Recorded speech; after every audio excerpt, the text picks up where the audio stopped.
Well, hello. Welcome into 101.7 FM and 710 KEEL. Welcome into another edition of Strategies for a Living. And I'm marriage and family therapist David McMillan, down at the other end of the broadcast table, just grinning like a Chessy cat because it's Wednesday. And she is PLPC Carla McCormick. Hi, Dave. How you doing? I'm doing great today, actually. And we both look to our right to see if he's flying us high, low, or in between. And he's, I don't know what he's doing right now. As a matter of fact, he is the ace of the airwaves, our ace producer himself, Ruben Wright. A good evening, everybody. Now, you say that every evening. Yeah. Good evening, everybody. Who is this everybody? Well, the both of you. Okay, well, so we're everybody. Addressing everybody in the room, and, of course, everybody who is out there listening. Well, you mean the plethora. The plethora of people out Our there. millions and millions of adoring fans. Okay, well. That we have to fight off with a stick when we leave here. Yeah, Carla had a fan letter pour in yesterday. It said for an okay time call. Yeah. Interestingly, I had something that I wanted to talk about this evening, but I've changed my mind. Right before we went on the air, we got into a discussion. That's our program tonight. Uh-oh. Yeah, it's our program tonight. He just took a hook, Carlos. Yeah, I took the hook. I mean, so you want to lay it out here because you want to lay out what you came into the room and said to Ruben and I about getting. Because we talked to Bill Rose last night, so right. So I'm already stirring there, and we've got Jerry Fodell from Resilient House coming Friday night again, so I'm in that mode. So what did you say? Well, I don't even know you and Ruben were having a conversation as I rolled in on two wheels, and you were talking about somebody that I don't even know. And I guess them getting sober and going into treatment for the fifth or sixth time. And I heard you say, it takes what it takes. And I said, well, what does it take? And you said? I said, getting to the point where you're sick and tired of being sick and tired. And you said? There's more to it than that. Okay. And so that's what I want to talk about tonight. There's more to it than that. And so whether we're talking about drugs and alcohol, or whether we're talking about recovery from depression, or whether we're talking about addressing finally your relationship issues or your anxiety issues. Childhood trauma. I'm keying in on something you're saying, Carla. There's more to it than that. And so can we talk about that? I would love to talk about All right, well, let's talk about that because you're picking the program tonight. Okay, by accident, folks. Folks, welcome into Strategies for Living. Thank you for tuning in. We're brought to you by, of course, CADA, the Council on Alcoholism and Drug Abuse of Northwest Louisiana. We are brought to you by Jerry Anderson, State Farm Insurance. We're brought to you by, who are we? We're brought to you by Learning RX. We're brought to you by Jacob's Well, Inspirational Books and Gifts. We're brought to you by Milestones Counseling Center. We're brought to you by, who else are we brought to you by? Jerry Anderson. Well, I said Jerry Anderson, State Farm Insurance. Who am I missing? I think you got him. I think I got, and Resilient House, of course. Yeah. Okay, so I'm flying without notes, but Ruben is still flying us. Thank goodness. Yeah. So we're coming back. We're coming back this evening to talk about, there's more. There's got to be more. What is it? Here on Strategies. What is it? We'll be back.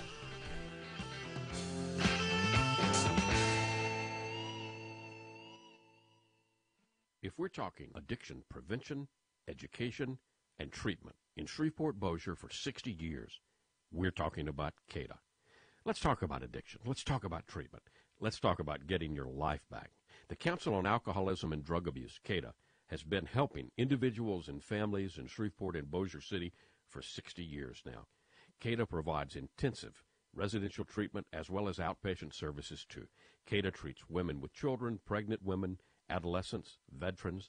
CADA has helped thousands and thousands of people in North Louisiana from just about every race and ethnic background, every socioeconomic level, across every class line.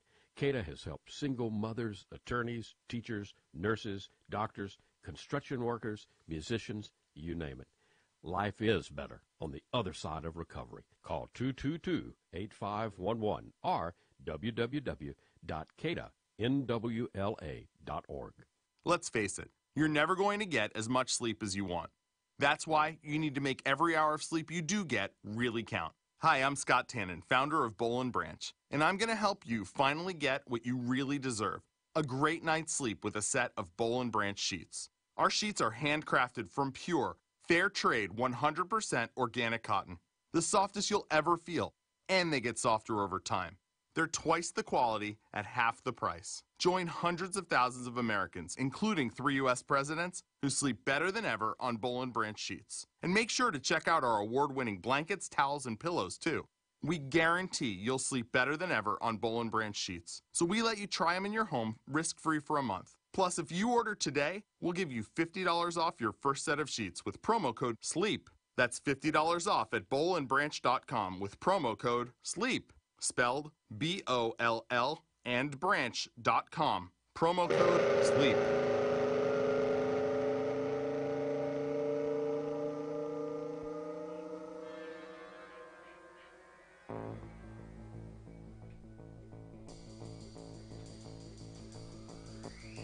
I forgot this song had a long, creepy intro. My mistake. You're still flying us. That's what counts. Luckily, you don't make too many of those. No, you don't. There we go. There you go. Okay, well, now we're into it. All right.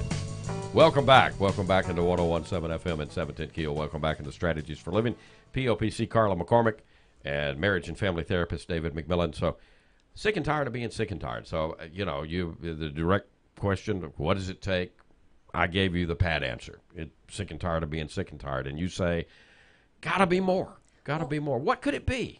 Well, I guess it could be a lot of things, but as a person in recovery, I will tell you there were many times that I was sick and tired of being sick and tired. There were many days that I got on my knees and cried and begged and bargained and, did everything that I knew how to do. I do believe there are people who get on their knees and get saved or get healed and never drink again. And by the way, I hate those people. But she is being facetious, I folks. really am. But because it didn't happen that way for me, and it doesn't happen that way for most people. It's a lot of 2 step forwards and 1 step back. It's a lot of trial and error, and what makes it finally stick is I guess really the question that we're getting to is what was different that day that was my last day to drink, and the only thing that I can come back to was a belief in something bigger than me, and a belief that there was hope for me, that I wasn't one of those people who was just destined to never get sober, and my life was just going to be a constant battle of. And there do seem to be those people out there, don't they?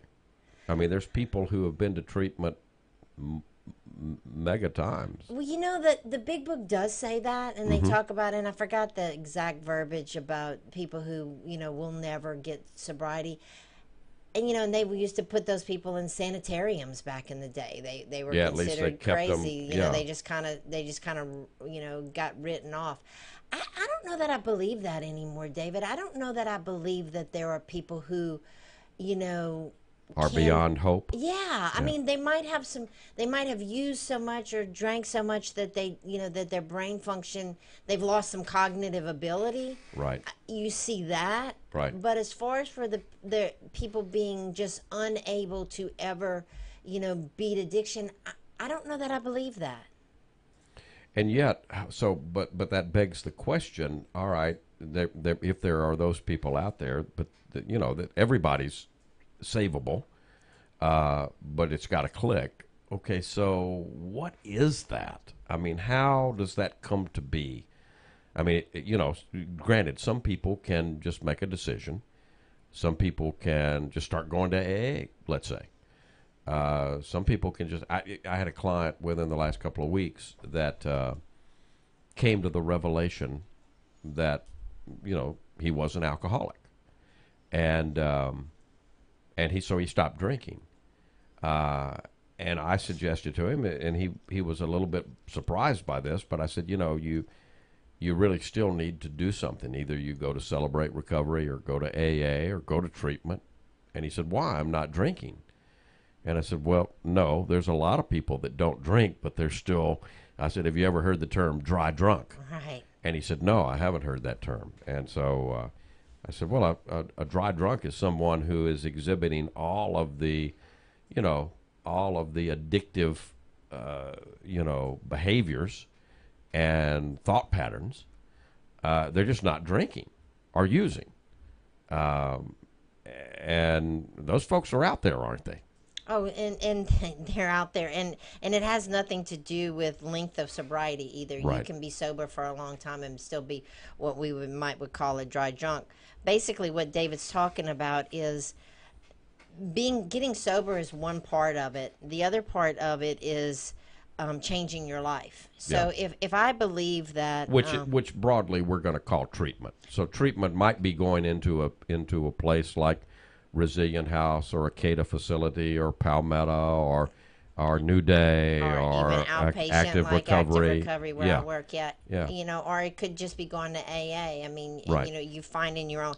So treatment, quote unquote, is broad. Yes, and not one size fits all. And recovery is broad. Yeah. And recovery looks different for everyone. And what we think of recovery, and that's kind of what, Mr. Rose was saying yesterday, is changing. We are looking at things like harm reduction. And we can get to that later. But where I was going is, we were talking about dry drunk. So basically what that is first I quit drinking. Right. Then I learned how to change my thinking. And as I change my thinking, then my life changes. Just losing 100 pounds doesn't change someone's life and automatically give them high self-esteem. Right. Just me quitting drinking doesn't change how I think about me. There's a lot of work to do behind the quitting drinking. Well, yeah, how many people have we both known? And, I've had a number of them in my practice through the years, over the course of the years. No disrespect to any of our wonderful doctors and surgeons, but how many people have, gone in and gotten whatever is being done now? For a while it was the lap band, for a while it was the bypass. Yeah, there's different things at different times. The technology changes and it's wonderful. But if a person's not ready, and I know you do some of this work. You work with a physician that they only operates once. You check off. Okay, this person is ready for this and is likely to once you do this surgery, this person has a better than 50-50 chance of doing the things that they need to do, changing their thought patterns the way they need to change their thought patterns in order to keep the weight off.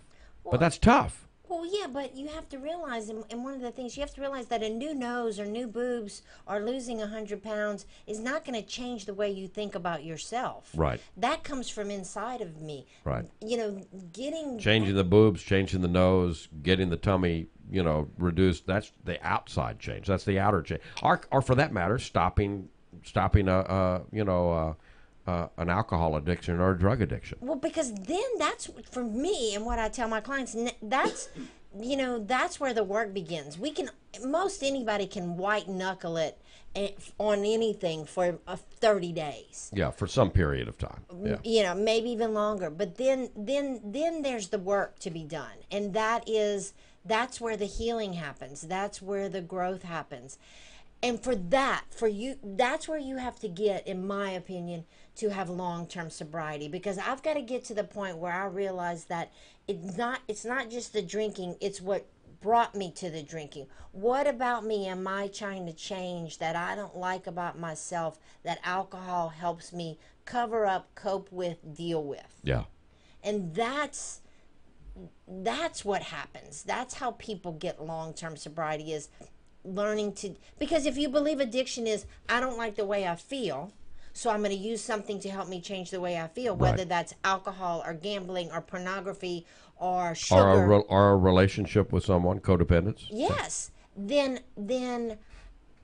once you take that away, I still have those feelings, and they're even going to be stronger. How do I deal with those feelings? Yeah. Yeah.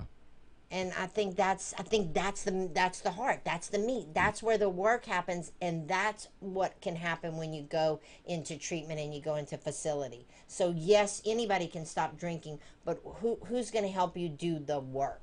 Yeah, and to some degree, you and I have to deal with this, and every other private practice person has to deal with some variation of that too on in dealing with people who, let's say, go to their family doctor and get a pill for depression or anxiety.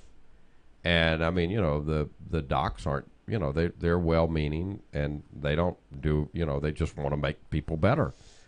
And some of them are, very, very good about telling their clients, now I'm going to give you this script, but you need to go talk to a psychotherapist. You need to go talk to a counselor. But the way family medicine and medicine in general is practiced today, many times that does not happen because, again, no blame pointed, no fingers pointed here, but doctors and medical personnel, nurses and PAs and nurse practitioners that treat, they're busy, they're covered up, and but hear what we're saying. A pill's not going to fix it. It can't. It maybe can take care of some of the symptoms temporarily, but it's not going to fix the source of the problem. Be that depression, be that anxiety, or be that substance abuse. Because there's a hole there. There's a in AA they talk about the hole in your soul. Yeah. And if that is the case, then once you take the substance away, how do you what's going to fill that hole? Okay, so we're still dealing with what is it that we can, where does that difference come in, and we'll come back and talk more about that.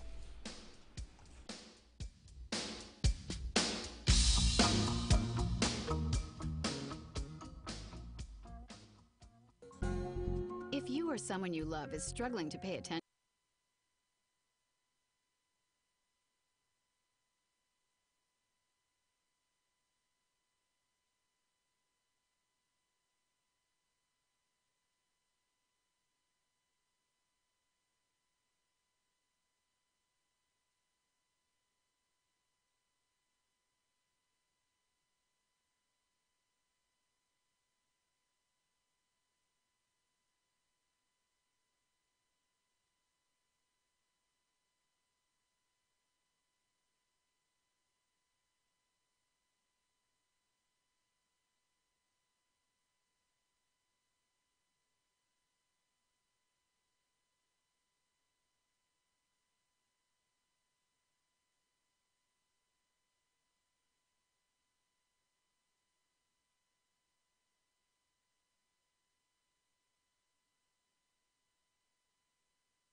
Welcome back.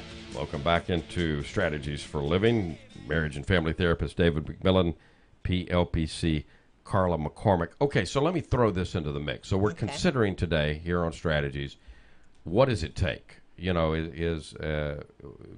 there's Carla says there's more than being sick and tired of being sick and tired. There's got to be more.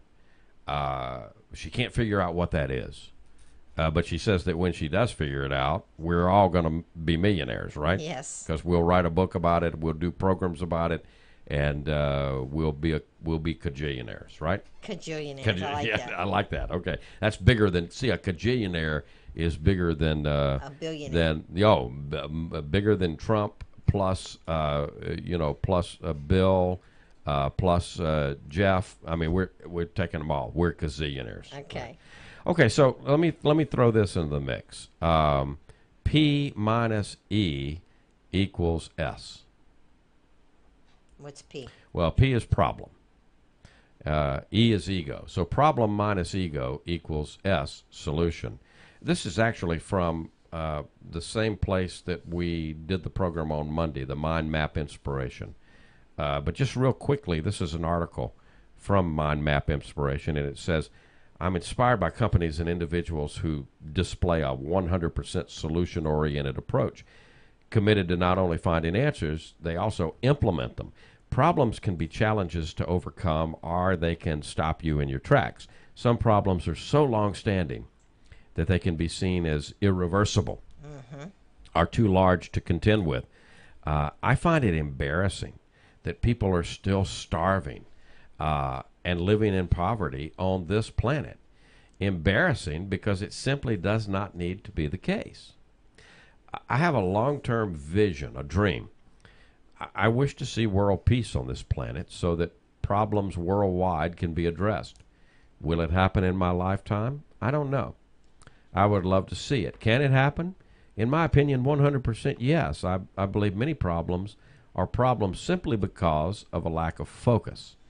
Easy to focus on problem, not always easy to offer solutions. And see, this is what I think you're saying. Easy to analyze, be a critic, not so easy to suggest workable answers. What really stops many solutions being heard, let alone implemented? Quite often, no more than ego, opinion, belief, soul, or joint. Joint meaning more powerful, a commitment to can't instead of a commitment to can. As a basic level, if we can't or can, if we say we can't or can, will or won't, our language has an impact on the outcome. The word problem can be such a strong label that it often prevents the seeking of solutions. The label problem becomes accepted and therefore often ignored, shelved, or forgotten. I feel ego has a lot to do with not seeking solutions. Defense of opinion, belief, argument, point of view are all pretty much negative blocks that halt progress. So I've devised an equation, P minus E equal S. Problem minus ego equals solution. I feel a shift of focus will solve many problems. Instead of listing a bunch of reasons why something can't be done, I'd love to see more total commitment to solutions, the dropping of opinions whilst solutions are sought. I feel that could open the floodgates to answers and creative idea generation, focusing on solutions without flow breakers. Flow breakers halt or stir, analyze rather than move forward. I invented a short acronym recently, SOS, Solution Oriented Success. I love acronyms because they're simple, and simple often works. In fact, I would say simple finds solutions where complex often covers them. Questions are the forerunners of progress. Asking simple questions such as how helps channel efforts into answers, energy into solutions. World peace is possible because we aren't all at war. Feeding everyone is possible because we aren't all starving. Eradicating poverty is possible because we aren't all in poverty. In many cases, we already have the answers because we're already doing it. I'm not saying we can solve everything. What I'm saying is we can relish the challenges, rise up to them, and make change a reality. Why? Because we can. And I don't disagree with any of that. And, in AA, the acronym is KISS, Keep It Simple, Stupid. Yeah. I think, you asked me. Did she just call me stupid? Did she say I'm think she might complicated? have. I think she just, yeah. I did not. I think what it boils down for me, and what I try to give my clients more than anything else, is hope. They have to. How do you infuse that? Because, I mean, I think that is, I totally agree with you, Carla. That is so important, but I have to get them to buy into the fact that there is something bigger than themselves, whether that is their Christian belief system or a God belief system or just a world view of that we are all interconnected, and what I do and say affects other people, whether I want it to or not. right. And no one lives, no man is an island, to quote a song, and no one lives in a bubble. Yeah. So everything that I say or do, whether I want it to or mean it to or not, affects other people. And so if I can get them to buy into the fact that they're not alone, because what is That's one of the powerful things in group therapy. That's one of the powerful things that I think AA brings to the table, or for that matter, Celebrate Recovery, our traditional therapeutic treatment that's done in the milieu of group, because you begin to not only hear but experience. I'm not by myself here. I'm not the only drunk. I'm not the only addict. I'm not the only screw up. Right? well, there's something very powerful about hearing "me too." Yeah. Because isolation is one of the hallmarks of addiction. So if I'm caught up in my addiction, if I'm caught up in my depression, I'm gonna isolate. And then as I isolate, I become more and more alone, and I feel like it's just me, and no one else in the world has ever been this way, and I'm just a big loser. And now I'm not a person with a problem. I am a problem. So I'm not just. I'm not a person with a problem. I am a problem. So now we're shifting. Are you saying that we're shifting from maybe guilt into shame? Absolutely. I mean, could you think about who was the designer? I can't think of her name. The one that just committed suicide, right? Kate Spade. Kate Spade. So you've got to know that she went from a person suffering from depression and whatever else she was suffering from, to thinking that I don't just have a problem. I now have become a problem for everyone I love. Yeah. And that's what happens in our addiction. Yeah. And then we can't see. We don't know how to separate those and it things. happens in depression. It happens in anxiety. It happens. You mentioned earlier people who have had horrible childhood experiences and maybe haven't treated it, trauma from whenever. And I can't even begin to tell you in the 27 years of practice how many times I've heard variations of what you just said. I've become a problem. They would be better off without me, whoever they is Whoever they is. Yeah. And sometimes we make up who they is Yeah. in our mind and in our addiction. So how do we, in whether you're in treatment or whether it's your family, how do you give someone hope? I don't know that I'm that good that I can give people hope. I can give them the tools to help them find hope, but that's a power greater than me. And I think if AA the term synergy? Yeah. Yeah, the whole is greater than the sum of the parts is Yeah. synergy. And maybe hope is a synergistic It's contagious. phenomenon. Yeah. I would like to think it is. Yeah, I think it is. And I mean, again, what part can we do? And you say you'd like to think but I think every therapist, psychotherapist, counselor, psychiatrist, psychologist struggles, social worker struggles with, did I do enough? Am I doing enough? But I think we also have to realize that it's just not on our shoulders. There's synergy involved here, so we do our part. Well, and what I was going to say is I think that's where a power greater than me. There is, and I think that's where AA gets it right. Yeah. I came to believe that, a power greater than me. Yeah, and so that nobody's turned off by that. My professor back in graduate school was quick to say, well, a lot of times around here, we take for granted that that's God. But one of the points that he made is it doesn't have to be that. A power greater than you can be the collective wisdom in this room. 2 heads are better than 1. 3 heads are better than 2. 4 heads, on and on and on. That the collective wisdom can be a higher power. And I thought that was, okay, well, that's something that there are some people out there that just will not go the spirit. When you say spiritual, they will throw up a wall and say, ain't going there with you, buddy. But I think if they can begin to trust and they can get in the right environment, they can understand interconnectedness. And I think then that can be their higher power. Yeah. That we are, as humankind, we are connected. And yes, maybe I am a problem, but guess what? She thought she was a problem and he thought he was a problem, but all together, maybe we can help each other solve our problems.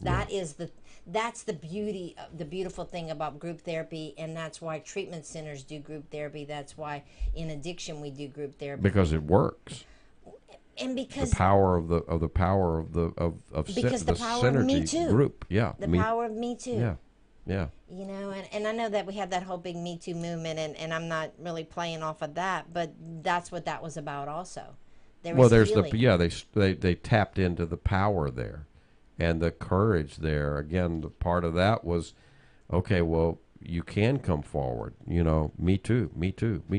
I mean, it's abuse is about at the center of a relationship that's abusive is power and control, and that's not every relationship that has power and control at the center is going to be an abusive relationship, but it sets up the possibility.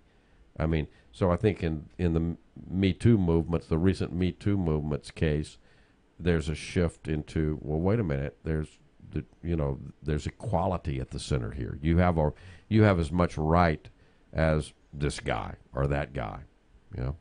Me Too. Yes, and in healing, if you could get, if Carla can have been an addict and done those things, or an alcoholic, and she's got some sobriety, then maybe I can do it too. Yeah. And maybe that's the hope. Maybe that's that little string of hope that you can give somebody. What we do know is you're not gonna shame someone. You're not going to you can't beat sobriety into people. You can't force sobriety. You can't force change into people. Yeah. They have to believe that they can change, and I think that comes with the hope and the idea that maybe I can be something different, and I have a purpose. I mean, there we go back to my higher power, but I hate to go back there, but I don't know how to not go back there. I think it's a part of recovery. Yeah. So maybe part of that hope is possibility.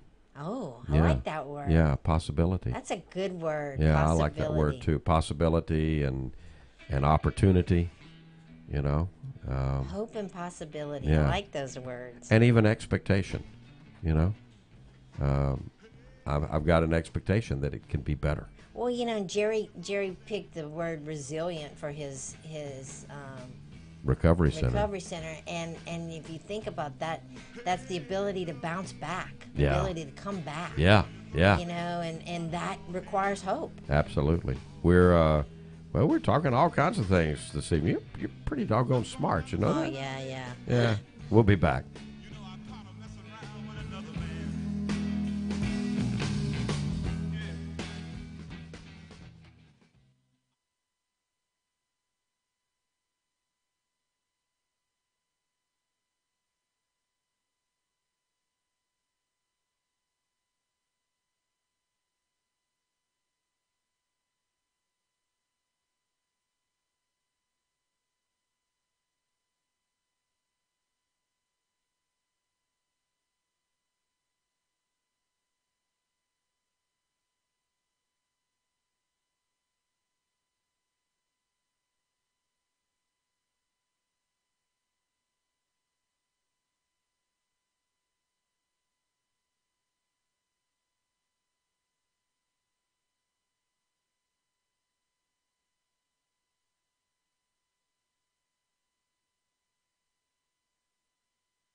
sitting over here being sick and tired of being sick and tired.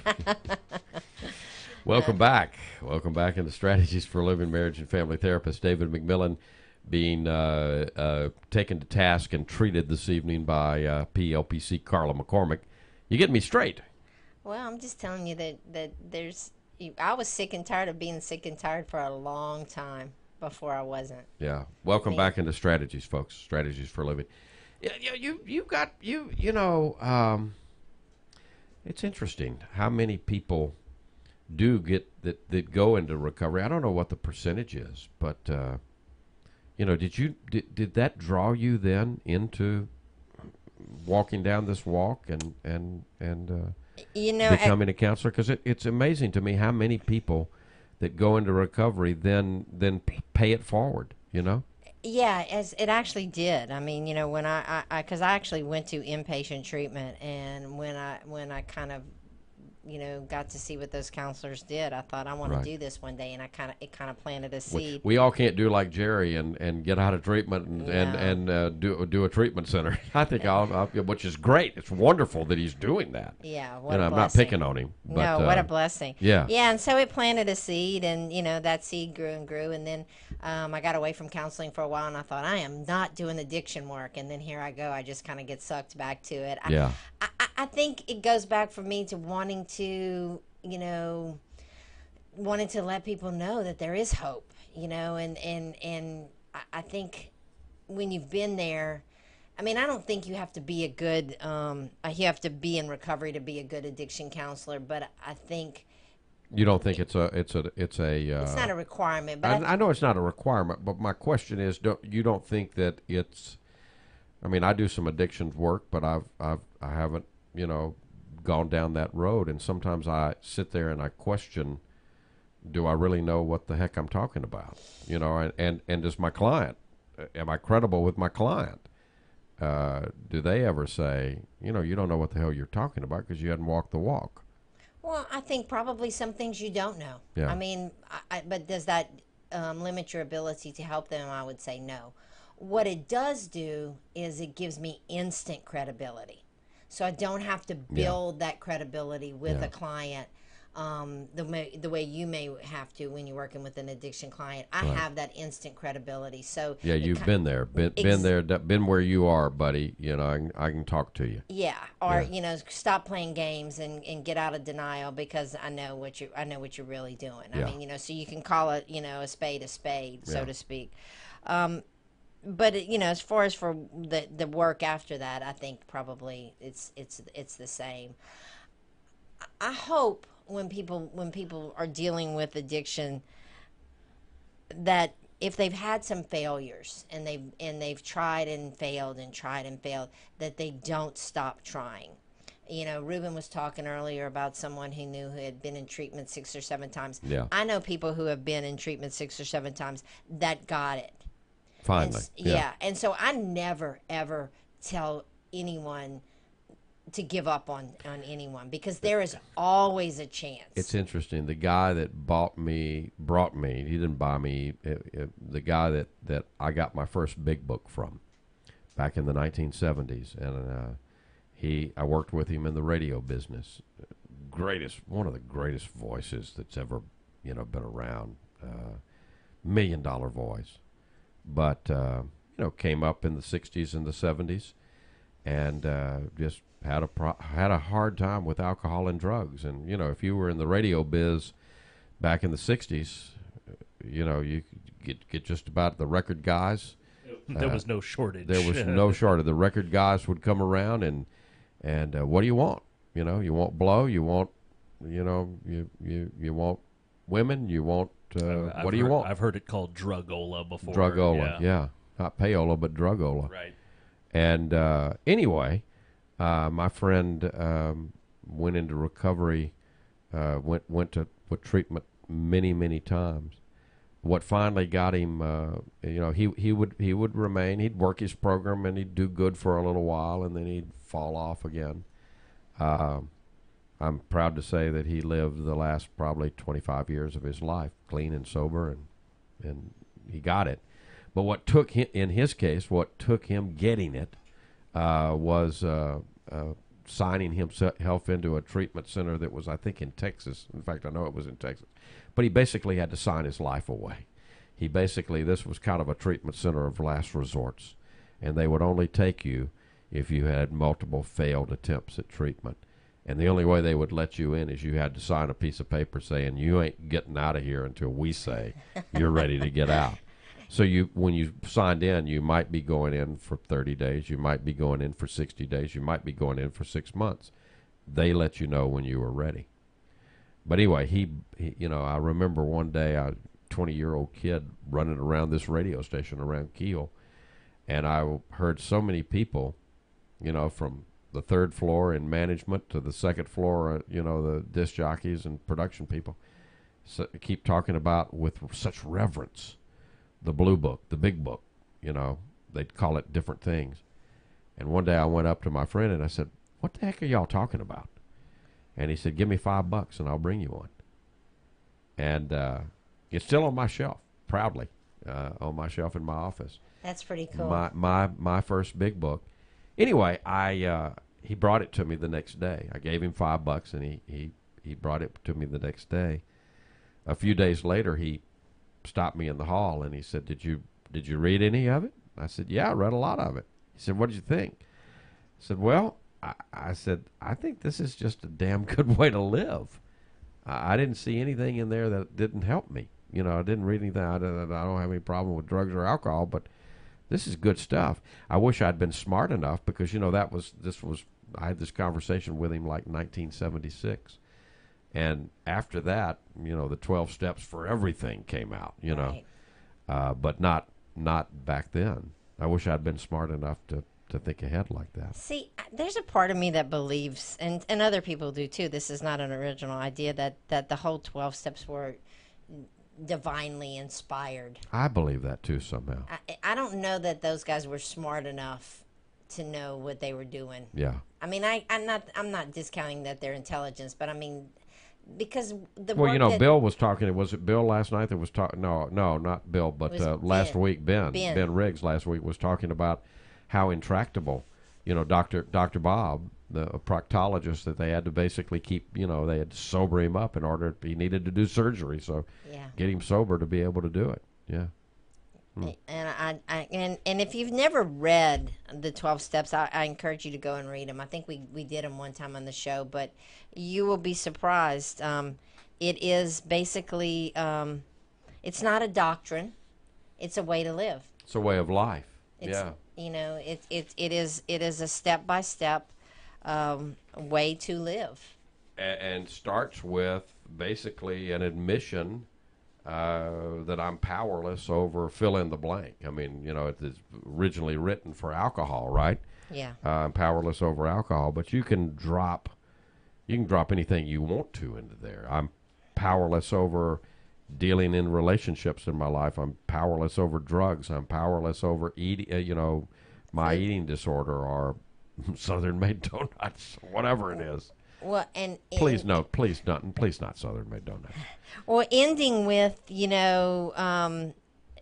it's my duty to help other people. It's my, it is my duty to now help, that you've had an awakening, you go out and pass it on, buddy. And that's, I guess maybe somewhere, in those of us who have, are in recovery and go back and work in addiction, that's resonating. I know it is in my life. Yeah. And it's an important piece. And not everybody has to do what you've done and become a counselor. You can do it in your own way. But you can do it in your own way, and not everybody even has to become a sponsor or work the 12 steps. But you do it. I like the way you're saying it. You do it, and you figure out that 12th step. What does that mean for you? And then go do it. Well, and I'm a firm believer in I don't have to go looking for things to do. That if I walk in faith and if I walk with integrity, they'll come to you. Mm-hmm. Yeah, I think exactly. So. Yeah, they will appear. Well, have we bottom lined it? Do we have it? Are we gazillionaires yet? I think it's hope, And I think it's a belief in something bigger than yourself. Okay, Ruben, start writing. Get your little I'll get all of this down. Get your little fingers typing, because you get this down and we could be Yeah, gazillionaires. I'm going to need a percentage for sure. In the meantime, yeah, we'll talk about that. In the meantime, we'll be back, folks. More strategies to come. Long as I can have you here with me.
It's getting to the point where I'm no fun anymore. I am sorry. Sometimes it hurts so badly I must cry out loud. Maybe we'll just let this play. I mean, this says it. Ruben's done it again. Huh? He's pretty good. Yeah, he is pretty good. Welcome back into Strategies for Living. Ruben's pretty good. Ruben Wright and PLPC Carla McCormick. She's pretty good. You've heard that tonight here on Strategies. Welcome back in, folks. I'm marriage and family therapist David McMillan. God, I'm proud to be with you guys. You know, It's a fun show. oh my gosh, To be here. If you need help, guys, get help. Try again. there's so many great places. There's CADA, Resilient House, Active Recovery, New Day, Palmetto.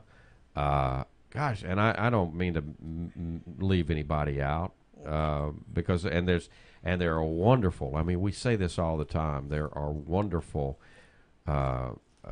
psychotherapists, whether they be LPCs, licensed professional counselors, licensed marriage and family therapists, licensed clinical social workers, psychologists, Licensed addiction counselors, psychiatrists. I mean, we've got a lot of wonderful resources in our community, mental health practitioners.